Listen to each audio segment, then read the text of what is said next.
things got away late in the game, and what adjustments Golden State made that you guys weren't able to counter? We started giving up the three ball, and we had neutralized that through 3 quarters, and they did a good job with their second lineup of coming in and getting the 3 ball going. I mean, they have 55 points off the bench, and that's challenging in its own self. So that team challenged you. It's a few teams that challenge you more than any other team in the league, and they're up there with them as far as challenging your defense throughout 48 minutes. LeBron, AD was here talking about how important it was when he first arrived here. You guys lost game 1, and you were the person who really lifted him up and said it's okay, it's just one game. How important is that to kind of communicate that with Russ and maintain that same mentality? It's always the same. I mean, it's one game. We want to learn from it. We want to get better, but we don't want to harp on it too much. We will get better from it, and he will get better from it. Putting him in positions where what benefits him, that benefits our team, and I think we will continue to learn that as the season goes on. LeBron's your 3rd season now playing with AD, so what makes him tick, I guess you could say. What did you see out of him today? He told us that, hey, he wants to be dominant every time he steps onto the floor this year. What did you see from him today that made you see like that's the guy that helped us win a championship? He was in great rhythm. Quick twitch was great. Defensively, he was great. He was knocking his mid-range down. He was getting into the paint.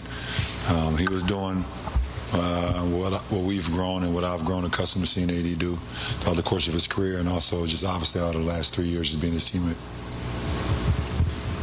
Ron, what needs to go better for Russ going forward? What wasn't working today? What was he not doing that you guys need him to be doing to maximize all those pieces? I just think it was just the first game jitters, to be honest. I don't put too much into it.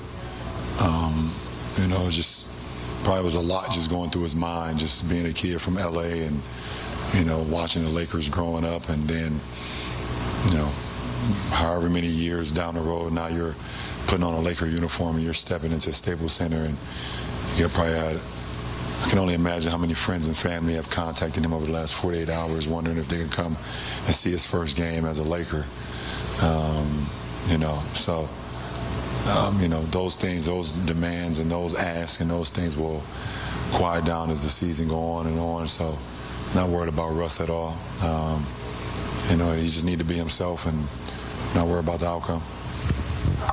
On that note, LeBron, adjusting to a new team, fitting into a system, takes time, but Anthony and Frank both talked about how you guys want Russ to be Russ, be aggressive, get downhill. What's it like as a player finding that balance between your style of basketball and fitting into an existing ecosystem? It's just, it's challenging to go into a new system and trying to fit in, but also bring what you bring to the table at a high level to fit out as well. And, if it's 3 guys on this team that should be worrying about not fitting in, it's probably myself, AD, and Russ. Obviously, we're going to do whatever it takes to help the team win, but for us 3, we need to fit out as well. That's what make us who we are as players, and that's what's going to make us the ultimate team that we want to be. So, when Russ is aggressive, not only looking for a shot, looking for his teammates, and just reading, reacting, that's when his game just flows, and it's going to be better for our team. And, that'll take time as well. This doesn't happen like overnight. It's not instant oatmeal. You have to work the process. You have to get better with it. You have to see things that benefit not only you throughout the course of a game, throughout the course of a season, and ultimately benefits the team. But he's a veteran in his league, so I'm not too worried about it.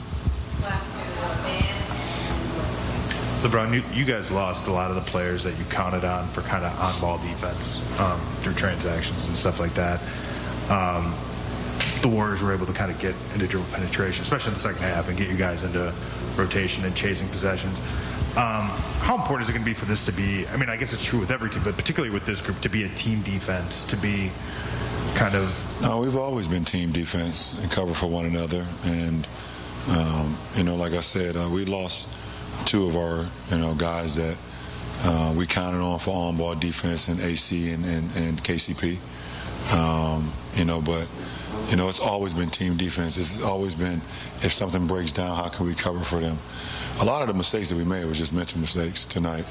Forgot to switch on a certain situation, or there wasn't a time where we should have switched, gave up a back door. And then some of them was just their offense just actually executing versus our defensive schemes. There's a lot of things on the floor that the normal fan wouldn't understand. They just say, why are you giving up another three or a layup? Well, sometimes it's, better offense beats great defense anytime. And they did a great job of executing their offense as well. So you got to give them credit. Hey, Bron. AD told us that after the game, the three of you guys were kind of sitting there and you were kind of like joking and keeping things light. When you see a guy down like that, what's the message that you want to relay in that moment?